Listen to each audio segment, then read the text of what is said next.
ఇది మొత్తం షిప్ యొక్క పొడవు. ఇంకా ఉన్నాయి, మనకి ఇంతవరకు కనిపిస్తుంది.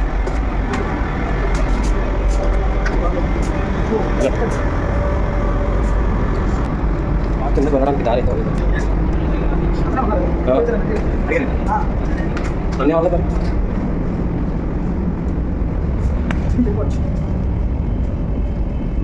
ఇది కూడా ఒక మెస్సే బంక్ వాళ్ళకి, కాకపోతే ప్యాసింజర్స్ ఎవరు లేకపోవడం వల్ల క్లోజ్ చేసింది. ఇది మెస్ లోపల ఇలా ఉంటుంది, వంటలు అవి చేయడానికి. లోపల వంట ఉంటుంది. అక్కడ సముద్రపు లెవెల్లో మనం ప్రయాణం చేస్తున్నాము. గ్లాస్కి తగులుకుంటూ వాటర్ వెళ్తుంది సముద్రానికి. చూడొచ్చు, మనం గ్లాస్కి తగులుకుంటూ వాటర్ వెళ్తుంది. ఒక టైంలో అయితే గ్లాస్ మొత్తం మునిగిపోతే వాటర్తోనే. చూసారా, సముద్రం ఇప్పుడు పైకి ఉంది, మనం కింద ఉన్నాం.